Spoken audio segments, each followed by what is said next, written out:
Ira Epstein of Linn Associates with your metals market update, and this is for the end of trading on Tuesday, the 7th of January 2020, just after 4:33 p.m.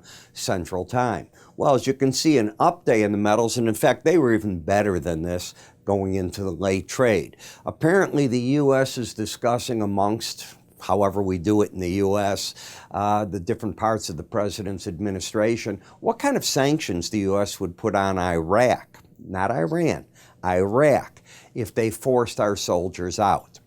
That came out, the stock market dropped. I mean, you're looking at the settlement price at 315. This news broke after that, so at 330 we were going down, making the lows of the day, and then we bounced a little bit. So we'll see what that does.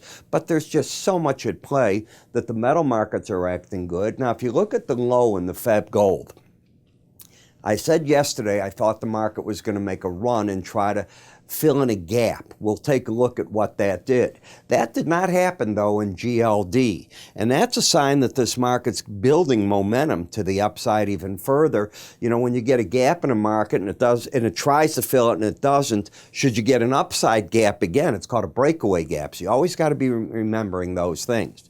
On the energy market, a down day today, flat in the grains, bonds and notes lower. And the market is still dealing with waiting to see what does Iraq plan to do, if anything. They say that they have 13 targets that they're looking at, and the destruction, of course, is going to be enormous to the U.S. They had to postpone the burial of General Soleimani because I think 40 or 50 people were killed in trampling in different cities, or it might have just been Tehran, wherever his burial was taking place. And it's not a good sign, obviously. You don't want that happening to the population. Governments, different than people often. In the gold, the weekly chart of closes, you can see how the market is running to the upside, 1574.30. You can see where the market's up to for the week. The first 2 days of the week, we're up nearly $22 in the market. Now, this is what I meant by the gap. If we come back here, we can see the gap from yesterday to today. Now, yesterday's low is 1562.30. The high of this day, 1556.60. The market tried to get down to that, got to 1557, and instead closed higher. Now, in order to get a breakaway gap as a chartist, you'd have to clear the high here. So you'd have to leave the 1590.90 level, gap over it, not fill it, and then we'd have a whole different chart. You don't really get that too often, but could it happen? Setup is there, we'll see. In terms of the trend, higher lows, higher highs. Now, this swing line will move to this low if the market doesn't take this out tomorrow and just has anything higher than that. That'll be the new swing line low. In terms of the crossover, you got it today. I've been prepping you that I was thinking this 18-day average was getting ready to cross over the 100. You have it. So now in terms of bullishness, you've got the short-term average, the 18-day average of closes over the 100 over this is really the 200-day. I've had this labeled wrong for a long time. That's my fault. 200-day, you know, you look at things, you don't see them. That is the 200-day moving average. So the 100 to 200, and that's a bullish setup in the charts. I thought the market was going to try to close back under the Bollinger Band today, too, because now you've got today over it on a close, yesterday over it on a close, the day before over it on a close, not here. So you've got 3 days in a row. 4 days in a row would mean you have that going into tomorrow a 98% chance, the way that I count percentages, of the market trying to stay under wherever the Bollinger Band is tomorrow. And that number is going to lift tomorrow, so we'll see what it does. How do I come up with that?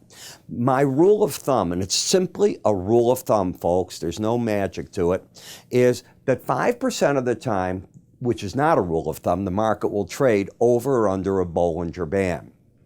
I count each successive close as taking away one of those percentage points. And logic should tell you, Ira, what if it gets to number 6? Then it gets to number 6. This is a sign of strength, not weakness, that the market keeps going to this Bollinger Band and can't stay under it. But the odds favor, because of how the algorithm is set up, that it's going to try to stay to the right-hand side of it. It's that simple. What else do we see? You had your breakout from sideways action right here. I don't think you can say anything but you had sideways action, you made a breakout. Was it going to hold is the big question. It not only held, it kept advancing, and it's still doing so. It's almost gotten, and you'll hear the word parabolic, and that seems to be what it's doing. It's not quite like Tesla. Tesla's really gone parabolic, the car stock. In terms of momentum, what do we have in the slow stochastic? It is still embedded. Embedded means the two numbers that make up the momentum oscillator are going and staying sideways over 80 for several days or more. That's exactly what's occurring. And that means to me that as the market pulls back on the downside each time it's doing it, it's looking to see where support might come in. Now, for those of you that are subscribers to my morning subscriber video, you know the number I look for each time. I'm not going to share it with the general public, but there's another number that I look for each time, and we talk about it each morning. When we come to GLD, I put a circle here so you could see where the gap is in that chart. And that's all that I wanted to do, is get it to the point where you could see it. That's where the market gaps up to, and that was Friday. You then get over that, and today you didn't even try to fill that gap. You're still staying well over this upper Bollinger Band. Again, you have a move that came out of sideways action, world events, embedded slow stochastic. You're running. There's certainly no reason to be looking for tops in the market. When it happens, it happens. Now, what I did like today was that the silver market is respecting this 18-day average of closes, and this is the gold-silver ratio. In simple English, it is the amount of silver in a perfect world that you'd have to take to get 1 ounce of gold. Forget commissions, forget all that involved, forget that the store has to make a profit that you do that with. That's in the perfect world, and it's fighting a battle right here. Often bull markets have all the metals going at one time, not just a gold or a silver. And that's what we're looking to see. Now, when we come to the gold miners, you can see in the GDX, the market has got a pattern of a lower low, a higher high. But here's what I'm looking at. Do we have the embedded reading? And if we step over here and we look at this one, you can see that you have a market that is also questioning, can it get an embedded reading out of it? We are overbought, not following through to the downside. You had a bullish crossover of the 18-day average over the 100, and now you're getting what? You've had that back here, where it just stayed over it all this time.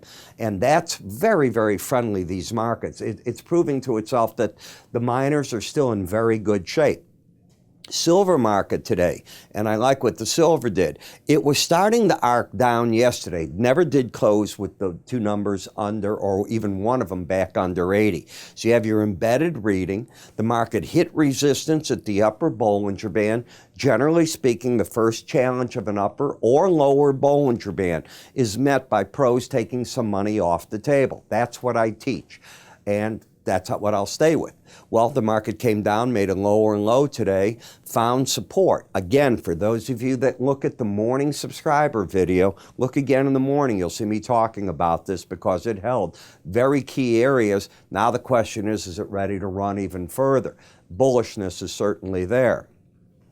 Copper market has found temporary support, might be more than that, against the lower Bollinger Band. It's been having, and what's led this price break has been when the slow stochastics turned down, the momentum was leading price. It finally culminated with prices getting to these numbers here, and you're getting a bounce away from the Bollinger Band, but resistance is still the 18-day average of closes. The trend is still down. You still have lower highs, lower lows. You're under the 18-day average, and momentum is not oversold. In the platinum market, the market has a pattern of higher lows, higher highs, bullish, but there is divergence going on. You had your embedded reading through Friday. You lost it right here. That often leads to price and the 18-day average making a run at themselves. It's a major warning signal that it may have gotten too high here. You got a bounce in the market, but you didn't get rid of that. I'd be very nervous on the long side of the market. Am I bearish? No. That is not what I'm saying. The trend is up, the bias is up, but you've got a warning sign that maybe the market wants to back off and do some sideways action. The market I'm overly bullish on is still the palladium.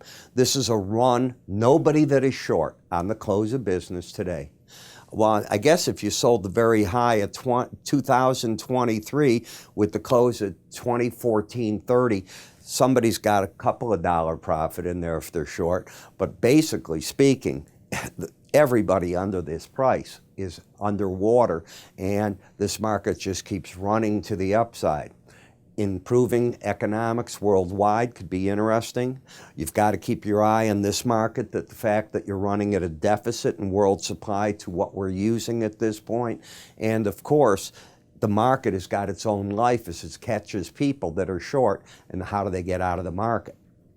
In the dollar index, where do you think the battleground is? I mean, I'm going to go back probably next month at the latest and start holding live webinars again every now and then, and you'll be invited in. And I ask these questions just the way I do it here. Well, look at the 18-day average. I call that the line in the sand.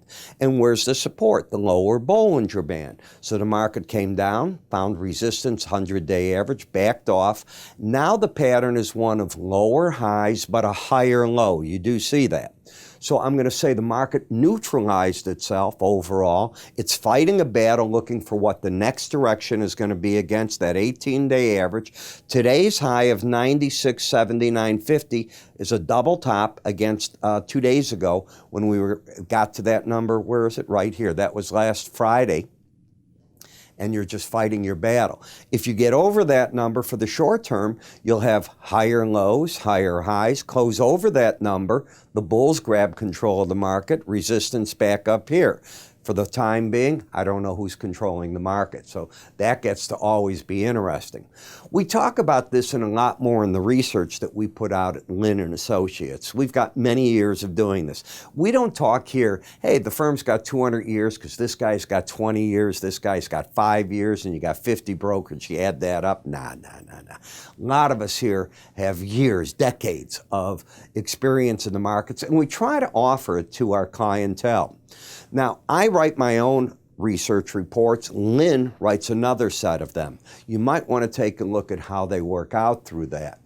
And the idea there is to give our traders and our people ideas on what we're thinking in the market. And these come out throughout the day. They come into your email. They can be seen and viewed as well in our charting software. And by the way, in our charting software, we talk research. Are you aware that we broadcast orally, live throughout the day, giving you ideas on the different markets? And if you're not there to listen to it, they're still in our charting software. You just go to the media section, click it on, you'll hear the Hightower report, other of our market experts. How do you get this info? Give us a call at 866-973-2077. You can also go to our website at www.iraepstein.com.